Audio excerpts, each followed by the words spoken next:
Welcome back to our channel.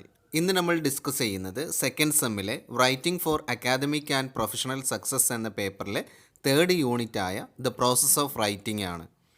First, academic റൈറ്റിങ്ങിൻ്റെ features എന്തൊക്കെയാണെന്ന് നോക്കാം. അക്കാദമിക് റൈറ്റിങ്ങിൻ്റെ പ്രധാന ഫീച്ചേഴ്സ് ഫോർമൽ, ഒബ്ജക്റ്റീവ്, ടെക്നിക്കൽ എന്നിവയാണ്.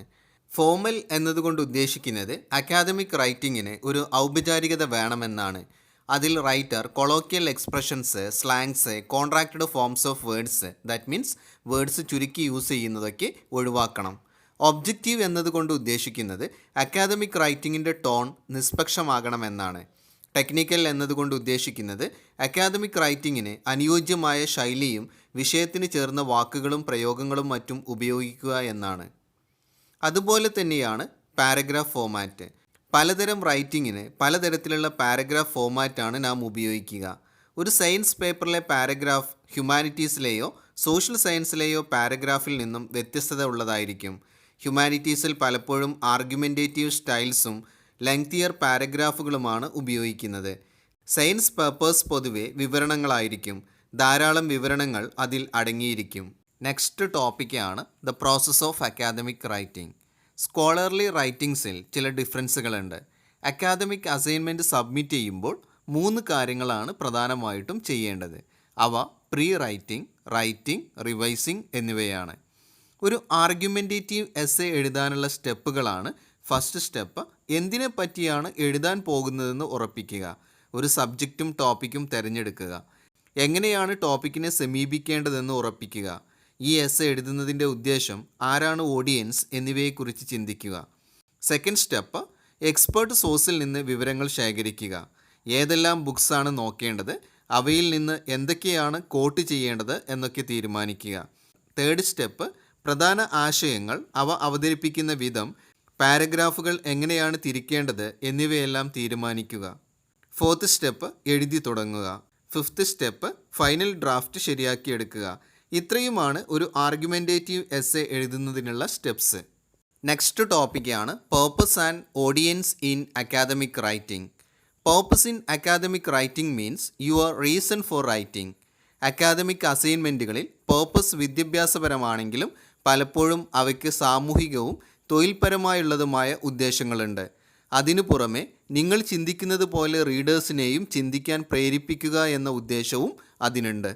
നിങ്ങളുടെ എഴുത്ത് മറ്റുള്ളവരെ നിങ്ങൾ പറയുന്ന കാര്യങ്ങൾ ശരിയാണെന്ന് ബോധ്യപ്പെടുത്തുന്ന തരത്തിലുള്ളതായിരിക്കണം. എന്നാൽ മാത്രമേ അവർ നിങ്ങളെ വിശ്വസിക്കുകയും നിങ്ങൾ പറയുന്ന ആശയങ്ങൾ സ്വീകരിക്കുകയും ചെയ്യുകയുള്ളൂ. ചില അക്കാദമിക് റൈറ്റിംഗ് അസൈൻമെൻറ്റുകളും അതിൻ്റെ പേർപ്പസും നമുക്ക് നോക്കാം. First one, descriptive essays and paragraphs, lab reports, other explanatory writing.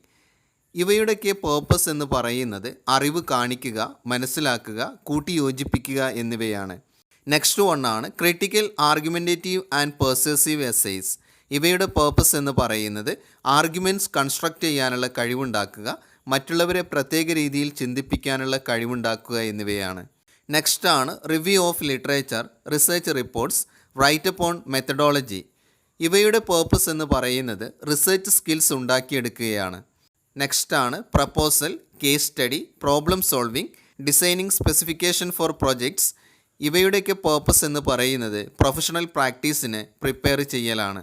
നിങ്ങളുടെ അക്കാദമിക് റൈറ്റിംഗ് അസൈൻമെൻറ്റിൻ്റെ പേർപ്പസ് നിങ്ങളുടെ ഇൻസ്ട്രക്ടറാണ് തീരുമാനിക്കുക. വ്യത്യസ്ത അക്കാദമിക് ഡിസിപ്ലിനുകളിലെ പഠന ലക്ഷ്യങ്ങൾ പലതരത്തിലുള്ളതായിരിക്കും. ഒരു ലിറ്ററേച്ചർ സ്റ്റുഡൻറ്റിന് ഒരു ബുക്ക് ട്രെൻഡ്സും കൺസെപ്റ്റുകളും തിയറികളും വെച്ച് വ്യാഖ്യാനിക്കേണ്ടി വരും. ഒരു സയൻസ് സ്റ്റുഡൻറ്റിന് പ്രകൃതിയിൽ നടക്കുന്ന ഒരു സംഭവം വിശദീകരിക്കേണ്ടി വരും. ചില വിഷയങ്ങളിൽ റിഫ്ലക്റ്റീവ് റൈറ്റിങ്ങിനായിരിക്കും ഇമ്പോർട്ടൻസ്. നെക്സ്റ്റ് ഇമ്പോർട്ടൻറ്റ് ഫാക്ടർ റീഡേഴ്സാണ്. റീഡേഴ്സിൻ്റെ നീഡ്സും എക്സ്പെക്റ്റേഷനും അവരുടെ മുൻവിധികളുമെല്ലാം റൈറ്റർ അറിഞ്ഞിരിക്കണം. നെക്സ്റ്റ്, ഓഡിയൻസ് അനാലിസിസ് എന്ന ടോപ്പിക്ക് നോക്കാം. നമ്മുടെ ഡേ ടു ഡേ കോൺവെർസേഷനിലെ ഉത്തരങ്ങൾ നമ്മുടെ ഓഡിയൻസിനെ അനുസരിച്ചിരിക്കുന്നു. ഇതുപോലെ തന്നെയാണ് ഫോർമൽ റൈറ്റിങ്ങും.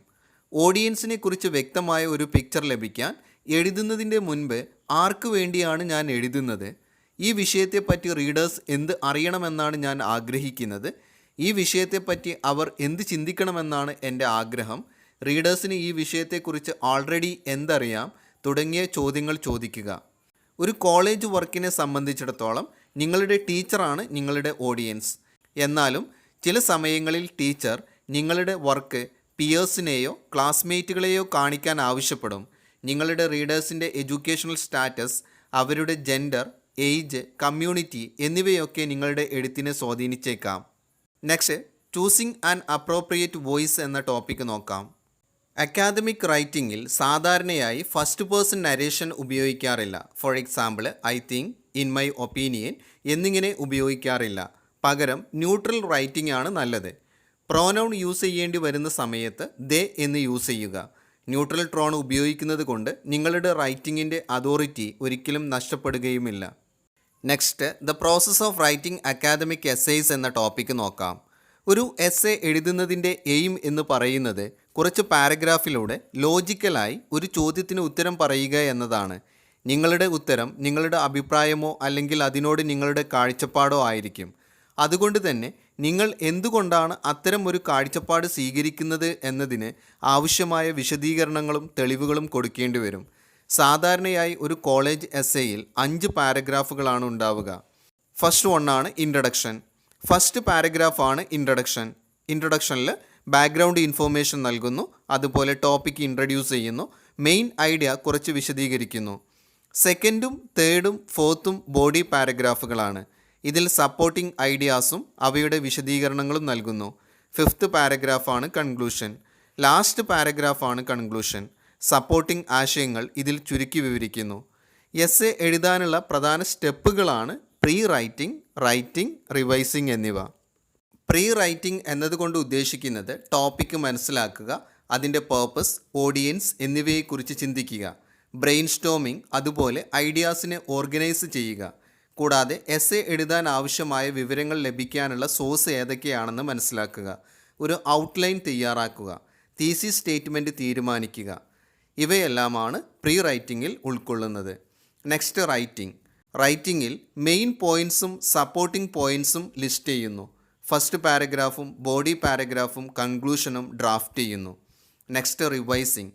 തെറ്റുകൾ വന്നിട്ടുണ്ടോ, tone, grammar, spelling, punctuation, referencing മുതലായവ ശരിയാണോ എന്ന് നോക്കുന്നു. ഇനി ഇവ ഡീറ്റെയിൽ ആയിട്ട് നോക്കാം. First, pre writing.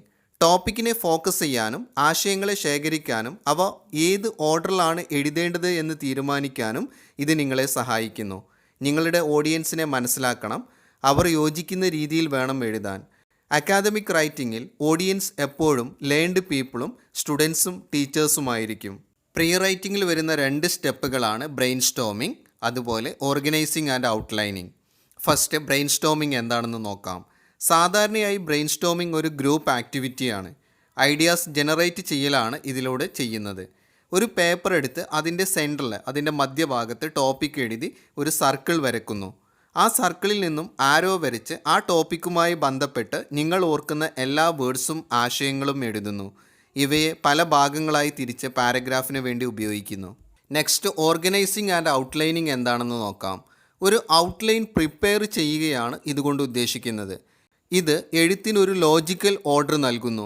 ഇൻട്രൊഡക്ഷനിലും 3 ബോഡി പാരഗ്രാഫുകളിലും കൺക്ലൂഷനിലും എന്ത് ഉൾപ്പെടുത്തണമെന്ന് ഇതിലൂടെ തീരുമാനിക്കുന്നു.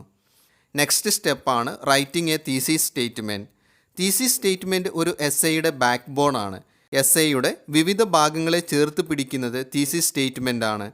എന്തിനെക്കുറിച്ചാണ് എസ്സേ എന്ന് അത് റീഡേഴ്സിനോട് പറയുന്നു. തീസിസ് സ്റ്റേറ്റ്മെൻറ്റ് വളരെ ഷോർട്ടും ഫസ്റ്റ് പാരഗ്രാഫിൽ തന്നെ വരികയും വേണം. ഇത്രയുമാണ് ദ പ്രോസസ് ഓഫ് റൈറ്റിംഗ് എന്ന ഈ ചാപ്റ്ററിലുള്ളത്. നിങ്ങൾക്ക് ഈ ക്ലാസ് യൂസ്ഫുൾ ആയി എന്ന് വിശ്വസിക്കുന്നു. നിങ്ങളുടെ അഭിപ്രായങ്ങൾ കമൻറ്റ് ചെയ്യുക, ഷെയർ ചെയ്യുക, ലൈക്ക് ചെയ്യുക. Thank you all.